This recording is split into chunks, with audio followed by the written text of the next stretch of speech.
That he's right there. I can't believe The lights dim. A single green spotlight cuts through the smoke as a man in a black shirt steps up to the mic.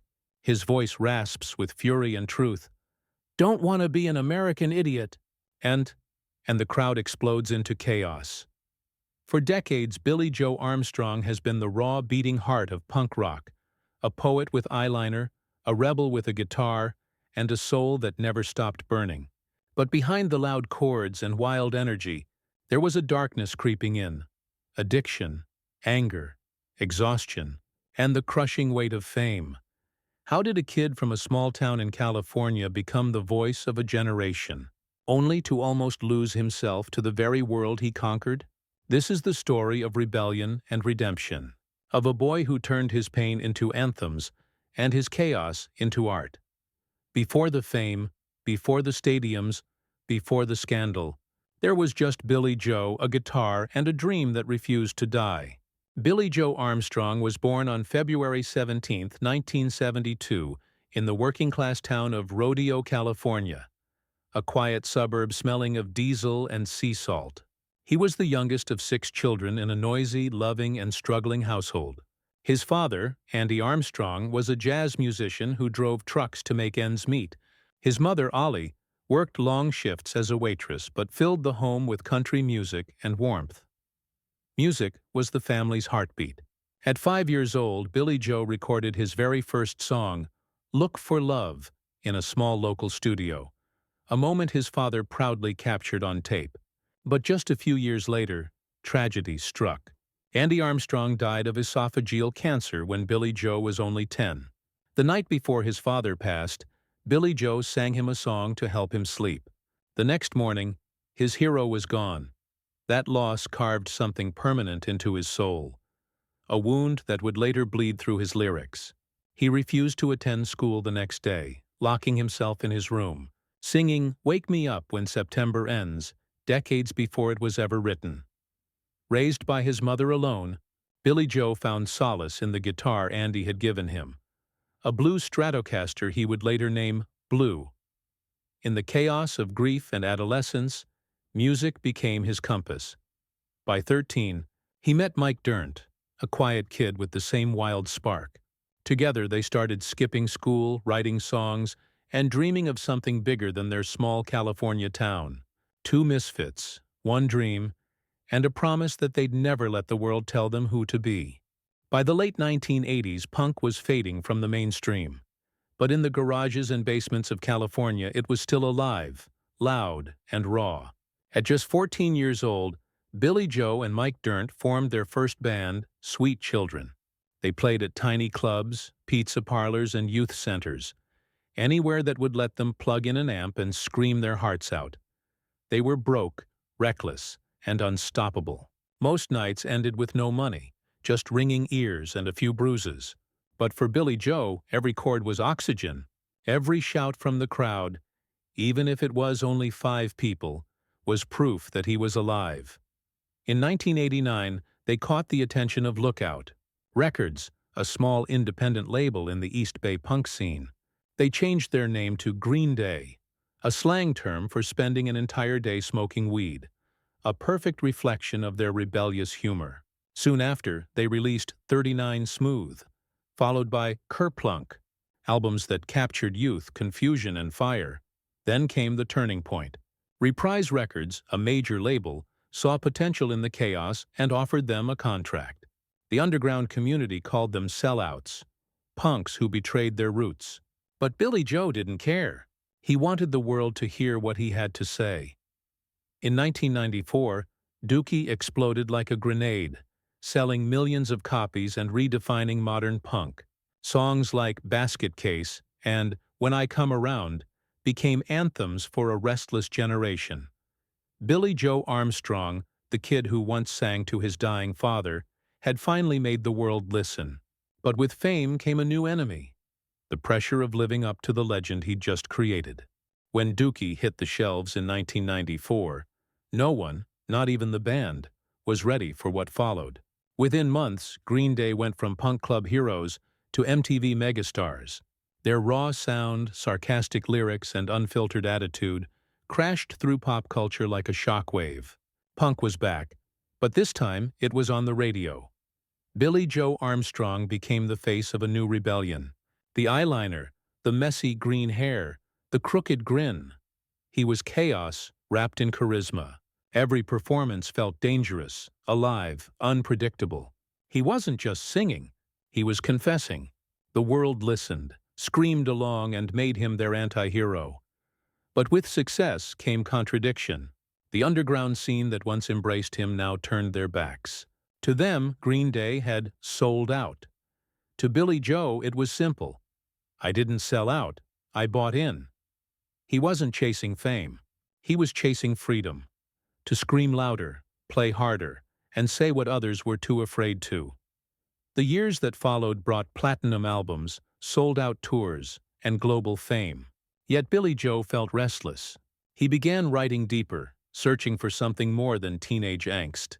In 1997, he wrote Good Riddance, Time of Your Life, a bittersweet ballad that shocked fans but revealed his heart.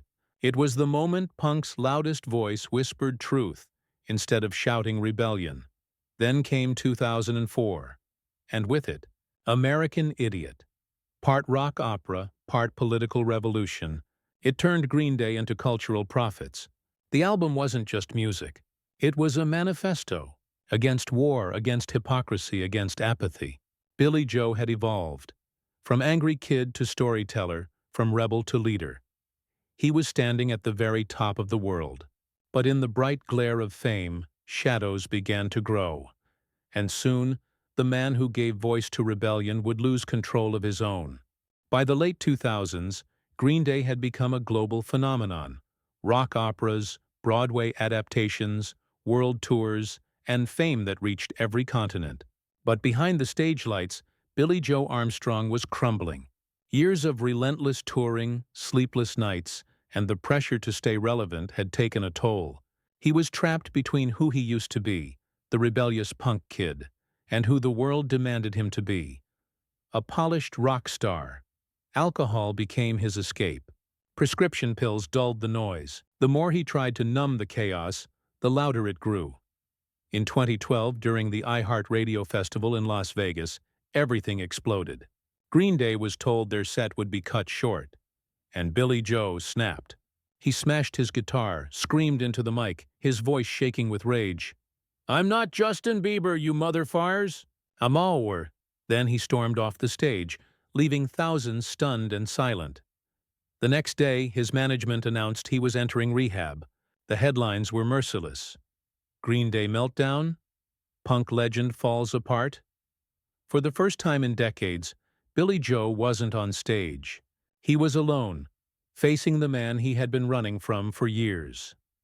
In rehab, stripped of fame and noise, he confronted his demons. The rebel who once shouted against the system now had to rebel against himself. He later admitted, "I thought I had control. I didn't. I was losing everything that ever mattered." It was a fall seen by millions. But the world didn't know yet that it was only the middle of his story. Because from the ashes of that collapse, Billie Joe Armstrong was about to rise again, stronger, wiser, and more human than ever. Rehab was not just a break from fame, it was a confrontation with himself. For the first time in decades, Billie Joe Armstrong woke up without a tour to play, a crowd to scream to, or a drink to hide behind. He had to face the silence. And in that silence, he found truth. In therapy, he rediscovered the boy from Rodeo, California, the one who sang to his dying father, the one who believed in the healing power of music. He began writing again, not for charts or awards, but for survival. The words poured out like confession, like forgiveness. When Green Day returned with Revolution Radio in 2016, it wasn't just an album, it was redemption in sound. Every lyric carried the weight of lessons learned. Songs like Still Breathing and Bang Bang reflected a man who had fallen hard, but refused to stay down. Billie Joe wasn't singing for fame anymore, he was singing for freedom. The public expected a comeback. What they got was transformation. He was sober, focused, and raw. No longer the punk kid spitting fire at the world, but a man standing in the ashes, choosing to build again. He reconnected with his wife, Adrienne, his 2 sons, and his own peace of mind. Family, once lost behind the noise, became his anchor. He started performing not to escape life, but to celebrate it. In interviews, he smiled, genuinely this time, and said, "You don't have to stay broken to make something beautiful." Billie Joe Armstrong had learned the hardest lesson of all. Sometimes the greatest rebellion isn't against the world, it's against the darkness inside yourself. 3 decades after Dookie first hit the airwaves, Billie Joe Armstrong and Green Day have done what few punk bands ever could. They grew up without losing their edge. From the mosh pits of the 90s to the world's biggest stages, their sound has become the heartbeat of modern rock. Over 75 million albums sold, multiple Grammy Awards, and an induction into the Rock and Roll Hall of Fame. Yet the numbers tell only part of the story. The real legacy of Billie Joe isn't measured in trophies, but in the millions of kids who picked up guitars because of him. Bands like My Chemical Romance, Fall Out Boy, and Paramore have all cited Green Day as their spark, proof that rebellion could have melody, and truth could have rhythm. Billie Joe's songwriting turned punk from noise into narrative, from chaos into confession. He gave emotion a razor's edge and made vulnerability sound like a battle cry. Beyond the music, his influence reshaped identity itself. The eyeliner, the thrift store clothes, the unapologetic defiance. It all became a symbol that being different wasn't weakness. It was power. Billie Joe Armstrong didn't just keep punk alive. He redefined it, transforming teenage anger into timeless art, and giving a generation permission to feel everything out loud. His voice still carries through every anthem, every stage dive, every kid screaming into a bedroom mic, proof that rebellion never dies. Today, Billie Joe Armstrong stands on stage not as the reckless rebel he once was, but as a man who has learned to live with his scars. The fire is still there, but it burns warmer now, not wilder. He spends more time with his wife, Adrienne, the woman who stood by him through every tour, every breakdown, every silence. His sons, Joey and Jacob, have grown into musicians themselves, proof that the rhythm runs in the family. At home in Oakland, Billie Joe rides his bike through quiet streets, tending to his guitars, writing songs not for fame, but for peace. He's open about his mental health and sobriety, speaking out to remind others that even rock stars can fall and rise again. In interviews, his words carry calm instead of chaos. "When I was younger, I thought rebellion meant destruction. Now it means creation, building something that lasts." Music remains his therapy, but now it's also his gratitude. He plays smaller shows sometimes, connecting with fans eye to eye. No barriers, no explosions, just truth. And when the crowd sings his lyrics back to him, it's no longer about anger. It's about survival, connection, and the beauty of being imperfectly human. Billie Joe Armstrong has finally found what he was searching for all along. Not fame, not forgiveness, but freedom. The lights fade once more. Billie Joe Armstrong stands center stage, a single spotlight tracing the lines of a face that has lived every lyric he's ever sung. The crowd roars, not for the legend, but for the man who came back from the edge. He strums the opening chords of "Good Riddance, Time of Your Life," and for a moment, the chaos of decades quiets. Every heartbreak, every stage, every scar, it all led here. Billie Joe once sang about not wanting to be an American idiot. Now he sings about being human, flawed, fragile, and fiercely alive. His journey is proof that rebellion isn't just about breaking the rules. It's about breaking free from who you used to be. In a world that worships perfection, he showed us the beauty of imperfection. In a culture that celebrates noise, he taught us the power of honesty. Because even when the spotlight fades, the song remains. And somewhere out there, a kid with a secondhand guitar is learning that you can fall, you can burn, but you can always rise again. This is Billie Joe Armstrong, The rebel who turned punk into poetry and pain into light.